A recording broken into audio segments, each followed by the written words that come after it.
Pozdrawiam wszystkich kolegi od Sofijskiej Uniwersytetu I serdecznie благодаря за интересом към моите трудове и към изследванията на група МЮ. Je voudrais aussi remercier particulièrement les éditions SOM pour l'intérêt qu'elles portent à mon livre Kurs na obcha semiotika.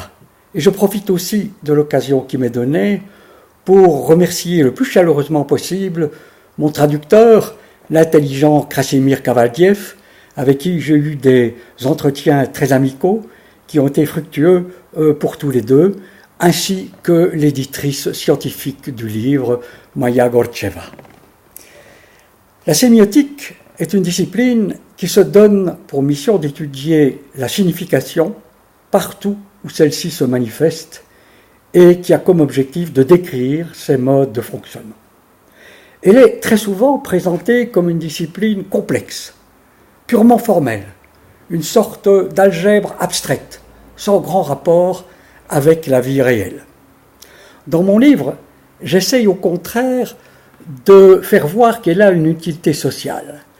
Les outils qu'elle élabore permettent en effet d'entrer dans les coulisses du sens. Ils nous permettent de voir comment sont fabriqués les articles de journal que nous lisons, comment sont fabriquées les œuvres d'art que nous regardons, que nous écoutons, que nous contemplons. Ces outils sémiotiques nous permettent de décrypter les séquences télévisées et les écrans d'ordinateur qui sont notre quotidien.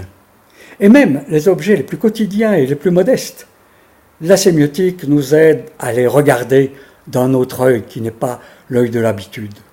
La marche de quelqu'un dans la rue, les rites d'entrée en contact dans les magasins, la manière dont nous racontons une histoire drôle. Bref, telle que je la conçois, la sémiotique aiguise l'acuité de notre regard, ce qui vient évidemment bien à point dans toutes les démarches intellectuelles qui sont celles des anthropologues, des sociologues, des historiens de l'art, des cinéastes, des politologues, des spécialistes de l'information et de la communication. Car en effet, il serait vraiment étonnant que celle ou celui qui a appris à regarder un texte ou à lire un texte ou à regarder une image et à rendre compte des mécanismes qui président à leur fonctionnement comme texte ou comme image, ne puisse pas aussi regarder une situation politique et rendre compte des mécanismes qui président à son fonctionnement comme situation politique. Et la chose est évidemment extrapolable à un bon film ou à une entreprise.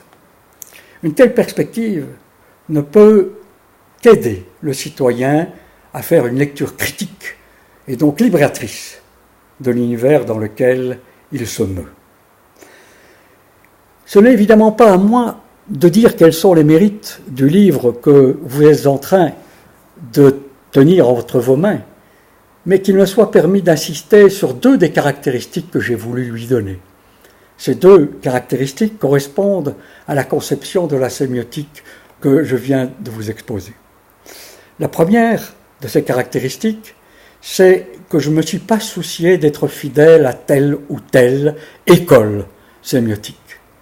Car en effet, il faut le dire, aujourd'hui, la sémiotique s'organise surtout sous la forme de chapelles et d'églises.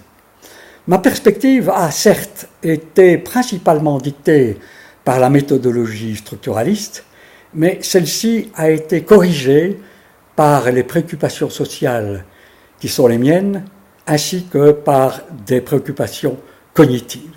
Et ma démarche a été aussi écuménique que possible. La deuxième caractéristique, c'est que j'ai voulu écrire un livre riche en exemples, des exemples tirés de la vie quotidienne, de la vie ordinaire. La cuisine, le vêtement, l'utilisation des transports en commun, l'utilisation de la publicité, la culture de nos rues, la vie avec nos animaux domestiques.